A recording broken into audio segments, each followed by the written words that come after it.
Welcome to episode 10 of Dirty Riches. This is our first milestone episode, so I'm going to do something different. Instead of finding a bunch of stuff, I'm going to help you be a better metal detector with my top 5 tips on how to find more stuff. And those tips are...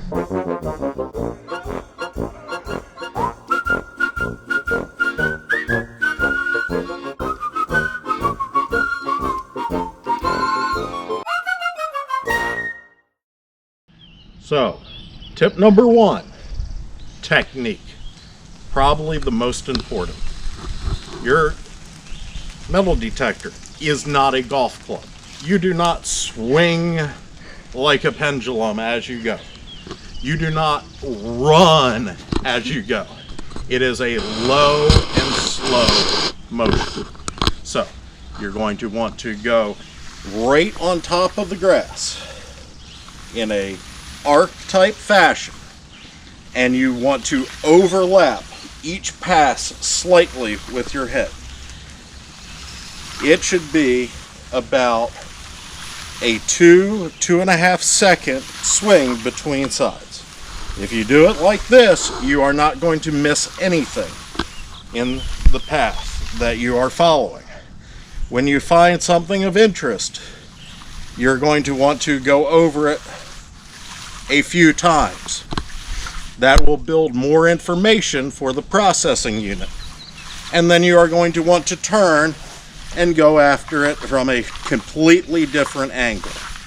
If you can get the signal to repeat both in your number sequence and in your sounds, that is something that you are going to want to dig. So, slow, steady, overlapping path.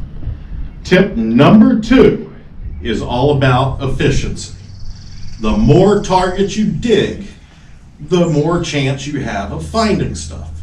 My personal opinion is I should be digging 1 target every minute. That is, find it and recover it and find the next, all in that 60-second span. It sounds like a lot to do, but it's really not when you get good with it and you have the right tools. So I detect a lot. So I've got all sorts of different equipment for stuff I'm doing. I run an Equinox 800. Okay, this is awesome for shallow water stuff in trashy areas. It is also great for finding surface change. It is really, really quick. It'll find other stuff too. It's just not my go-to for it. I have my go-to is the CTX 3030 with a 17-inch coil. I run the 17-inch coil because it gives me a little more depth and it gives me the ability to walk faster and cover more area. This is not for everyone, but when you get good with another machine, this thing is amazing for target separation. I mean, amazing. Words can't even describe this machine. Then I just added the Garrett ATX because it's a completely different technology platform to what I'm doing. I use this in conjunction with the Minelab CTX because this will cut through the ground mineralization. I've run this in slag lately, and it cuts through that like it doesn't even exist. So, depending on my situation, I use these machines. Okay? Then I always use a small trowel in my pouch and a pinpointer. Because once again, if I can pinpoint it, it's going to save me a bunch of time. If I got a little trowel with a sharp side to cut roots and things, it's going to make me faster as well. I always, when legal, use a very well-built sharp shovel also. You'll see me dig plugs in a matter of seconds with this in the videos, and I found that a larger plug goes in cleaner than a smaller plug anyway. The radius on this is perfect for cutting a complete plug in 4 circular motions, and it's about 6 to 8 inches wide. It's perfect for finding stuff. And then if I'm in a sandy situation, we go with a sand scoop. CKG with a carbon fiber handle. It's expensive, but once again, you're out and about, you are going to want to get your targets quickly. So, pinpoint well, dig efficiently, and move on. Right, and tip number 3 is no discrimination when possible. So, most ground looks like this in public areas with all sorts of metallic garbage laying around. This is all stuff that you're gonna think at the beginning is stuff that you want to discriminate against. I thought that was a quarter for a moment. It's not. So it's real appealing to hit the discrimination button, which is available on almost every detector nowadays.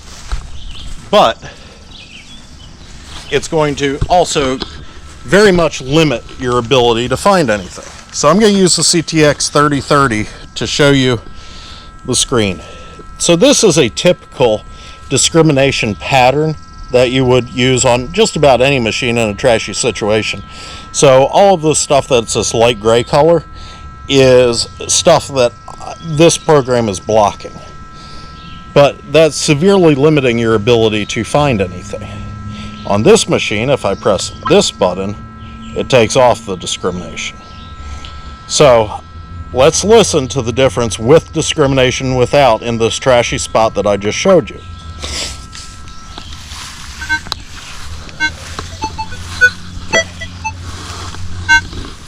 Okay, so that is with discrimination on. You can't hear much of anything. That's because the machine is automatically stopping all the signals that fall in that range. But this discrimination is also stopping your ability to find anything under this stuff. And with this much garbage, you don't know what's under there. So that's when discrimination of your ears comes into play. So I'm going to turn the discrimination off on the machine now. So it's now open screen, and listen to how much stuff you just missed by using that program. So if you run low and slow, you can find high tones mixed in. That's stuff that everybody else has missed by not keeping their discrimination turned off. I heard a nice little blip in there somewhere. You hear that? Almost guarantee you there's a coin down in there. Someone else has missed it because of it. Now, you can get some audio fatigue from this situation, but you're also going to find a lot more stuff by doing it this way. You also have to dig trash to find good stuff. A lot of people are unwilling to dig trash. It's not going to happen if you want to find the good stuff. There's only a few things that sound the same no matter what in any situation, and most of it is modern coins. The reason is a modern coin is minted exactly the same way everywhere that it's minted, and that way you get a consistent number off of it. You get a consistent tone off of it. No jewelry is made consistently. All the alloys are different. Every piece of jewelry is going to have a different sound, a different number complex. That's when you got to use your ears to figure it out. And just, you got to use your brain to figure it out. But if you're digging little pieces of foil, if you're digging some pull tabs, if you're digging some questionable small iron chunks, you are going to find the good stuff. I guarantee it. I dig a lot of trash. Most of it I know is going to be trash, but I have dug plenty of silver that I thought was going to be a bottle cap. And I've dug plenty of jewelry that I thought was going to be a pull tab. You just never know until you dig it. So, using your efficient methods from tip number 2, it doesn't matter if you dig some trash because you're still digging more targets than you would have normally. Tip number 4, location, location, location. Now, I'm not talking that this location is good, this location is bad. I'm saying within a spot, what is your best chance of finding something cool? Well, it's going to be where people hung out. So if your original location that you chose isn't somewhere people hung out, then people aren't going to lose anything, and you're not going to find anything. But there's very little of the world that hasn't had people there at some point in time, whether you've got a map to prove it or not. So the only way to find out for sure is to put the coil to the soil. Got an episode, I believe it's number 2, that is all about scouting locations. That's what you need to be doing, is you need to scout spots. Don't pigeonhole yourself into one spot and think that's the end-all be-all for the day, because you're going to be sorely disappointed if it's the wrong location. But even if you pick a general spot, say a park, there are areas within that park that are going to provide you a better chance of finding something cool than other areas. You just need to be able to identify them. So I picked this spot to film this video because I'm going to show you some of the things that you should be looking for within 20 yards of where I'm standing now. So at this particular area, this is a very popular park. And there are areas of it that have been changed and some things that are original. So things to notice for areas that have been changed are parking lots, pavilions, grills. See that little berm up by the road? All of that stuff is areas that the dirt has been pushed around recently. And for the most part, you don't want anything recent. You want stuff that's old and neat. So you got to look for stuff that's old and neat in places that aren't changed. So look for your big trees. This thing's enormous. Know your tree species and the growth rate of them. That'll help you too. Look for exposed roots. You know that this tree has not had dirt backfilled around it. So you've got the original surface since this tree was growing in order to detect it. Look for things such as exposed rocks in areas of the country that are like that. Well, you know that if there's bedrock showing, all your targets should be nice and shallow, laying right on top of them. Look for natural slopes like this. So here we have natural slope, exposed roots, big trees. Look for water. People love water now and before. If you're doing a lake like this, you should know the history of it though. See if it was even built in the time frame that you're looking. So in this case, this lake was built in 1939. So there have been people swimming and boating and fishing this thing forever. Look along the water line and you'll be amazed at what you can find. But even if your lake isn't old and it was built, say, in the 70s or whatever, find maps before that from when they were laying it out. I bet you there were farms and towns and everything else surrounding that property. You just need to find the right spot.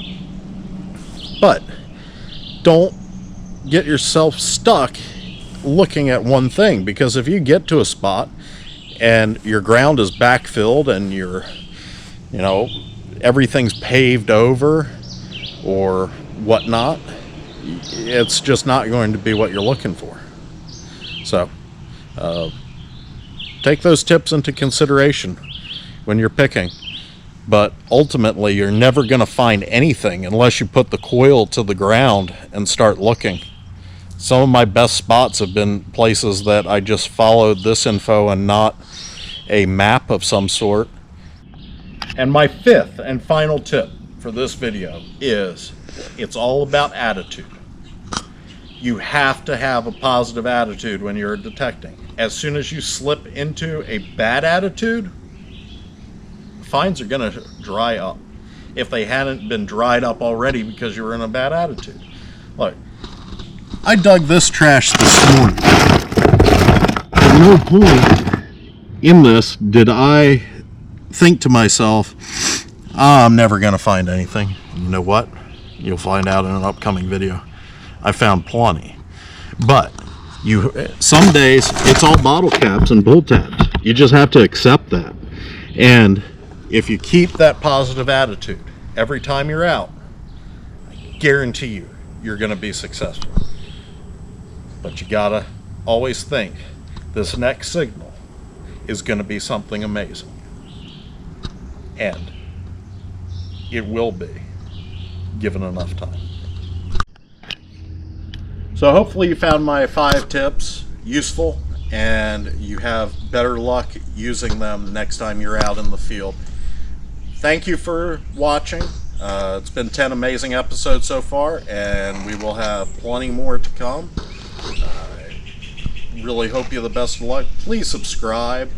It helps quite a bit in keeping this going.